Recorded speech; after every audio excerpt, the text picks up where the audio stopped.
o assunto no vestiário para ter essa mudança tão radical? E se você, como jogador, como treinador, você já teve uma virada, 3 gols no segundo tempo? Boa noite, obrigado.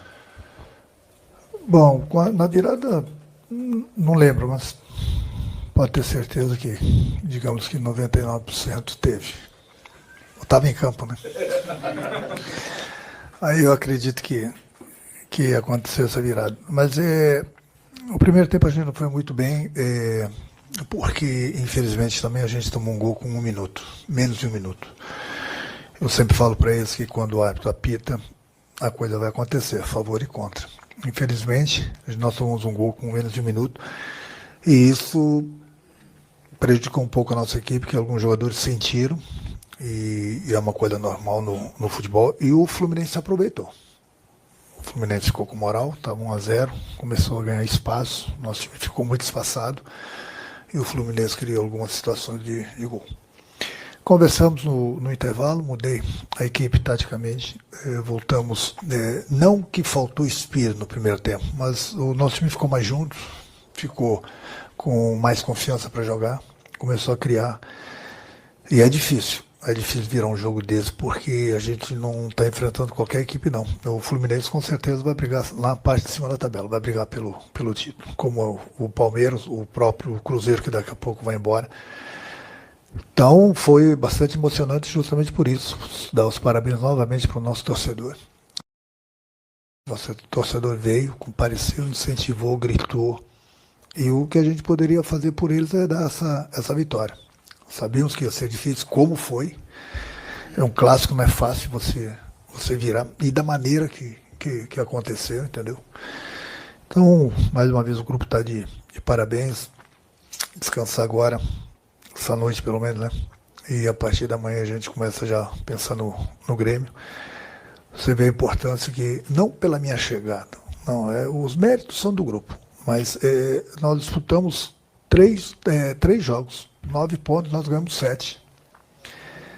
E infelizmente antes, não estou falando mal de ninguém, não, pelo contrário, viu? Mas dos 4 jogos o Vasco ganhou 1. Então se a gente tivesse ganho pelo menos mais 2 pontos daqueles 12, que nós ganhamos, que o Vasco ganhou só 1. Hoje a gente estava lá entre os 5, 6 primeiros colocados. Nós já ganhamos, acho que 9, 10 posições. Mas é continuar assim, continuar trabalhando para valer para isso. A gente precisa ir embora. Não tem que ficar olhando para a parte de baixo da tabela, ficar olhando para os que estão ao nosso lado. Tem que começar a buscar os que estão lá na frente. Boa noite, Relato. Pedro Cobaré do Lance. O Hugo Moura erra uma bola no começo do jogo e começa a ser vaiado pela torcida toda vez que tocava. Lembrou um pouquinho a situação com o Piton no primeiro jogo. A primeira pergunta que eu queria fazer é se passa a substituição dele no segundo tempo, passa um pouco pelo motivo que o Piton também saiu contra o Palmeiras. E a segunda, se me permite, você coloca o Rojas, que tem uma característica completamente diferente do Hugo Moura. E no banco não tinha um jogador com essa característica de primeiro volante. Eu queria saber se você buscou mudar a formação do Vasco, era um desejo seu, ou foi uma questão de ausência de um jogador com essa característica? Não, o Hugo foi mais ou menos parecido com a situação do Piton. No momento que ele voltasse para o segundo tempo, de repente ele poderia ser vaiado e de repente poderia prejudicar os outros companheiros, da mesma forma que eu poupei o Piton diante do Palmeiras, foi o que aconteceu com o Hugo hoje, mas eu preciso deles todos.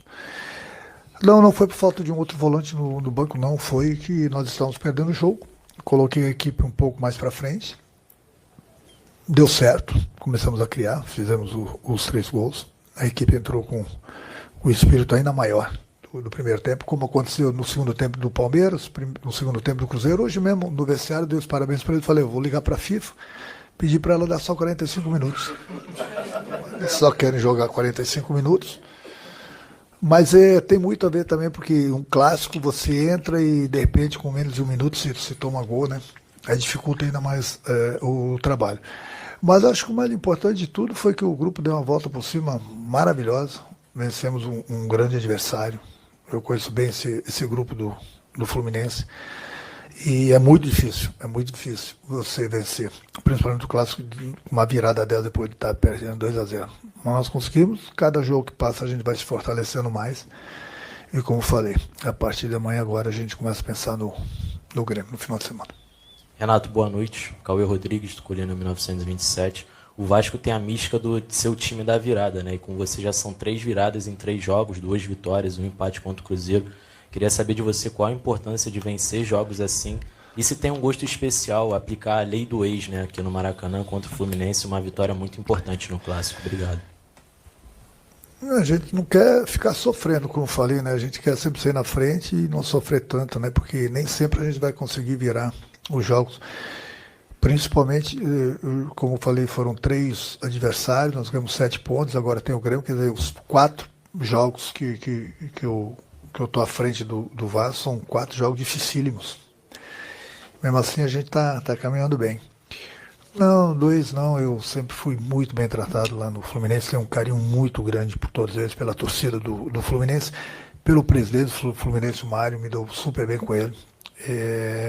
Toda a diretoria, enfim, comissão técnica, não tem essa, eu sou um profissional. Da mesma forma que fui muito bem tratado lá no Fluminense, eu estou sendo bem tratado aqui no Vasco. O importante é, eu tenho certeza, eu tenho consciência, que eu fiz um belo de um trabalho lá no Fluminense. Como eu estou fazendo aqui agora no Vasco, eu sou pago para isso, para dar resultado. Nem sempre a gente consegue, né? Até porque sempre a primeira cabeça a rolar é do técnico. Mas eu acho que o importante é que a gente está fazendo sim um bom trabalho. Você vê, de 9 pontos ganhamos 7.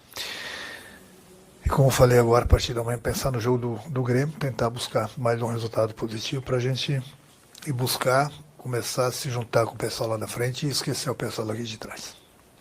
Boa noite, Renato. Aqui, Eduardo Alves, Vável Brasil. Um pouco da dinâmica que o Pedro trouxe na pergunta dele, dessa troca que você fez no intervalo, tirando o Hugo. Uma outra troca que você também fez no intervalo foi a saída do Paulo Henrique, e que vive um momento de instabilidade, de cobrança da torcida. Então, queria saber se você tem tido alguma conversa em especial com ele, que é um jogador que na última temporada foi um dos pilares do Vasco da Gama. Como é que tem sido esse processo? E se o Puma Rodrigues tem tido alguma conversa com ele também nesse sentido de briga pela titularidade? Obrigado. O PH, quando cheguei, um dos primeiros jogadores a conversar foi com o PH. Eu falei, cadê aquele jogador que chegou na seleção brasileira? Você desaprendeu? Você não desaprendeu. Estou te dando confiança. Quero que você jogue, quero que você passe, quero que você nos ajude. Então, você não chegou à toa na seleção brasileira. No ano passado, você fez um ano maravilhoso. Então, você não esqueceu de jogar. É isso que a gente precisa. Mas eu tenho 4 bons laterais. Tenho o PH e o Puma do lado direito, tenho o Cuiabano e o Pitão do outro lado. Eu preciso deles todos, nem sempre eles vão conseguir jogar todos os jogos. É a mesma coisa do Spinelli que você falou? Não, eu falei do Puma. Ah, do Puma? Sim. Então, eu tenho 2 bons laterais, eu tenho confiança, daqui a pouco eu faço a dobra, como fiz lá contra o Cruzeiro, eles têm que estar bem. Eu preciso deles todos, entendeu? Então, vai ser titular, não vai ser titular? Como eu falei, tem espaço para todo mundo. Quem não começa pode entrar durante a partida, não está jogando essa partida, de repente começa no domingo. Eu tenho um grupo até reduzido e eu preciso deles todos. Então, eu sempre falo isso para eles. Fiquem ligados, porque qualquer um de vocês pode jogar. Se não começar, pode entrar no jogo. O importante é vocês estarem preparados. Mas todo mundo que tem entrado tem dado conta do recado.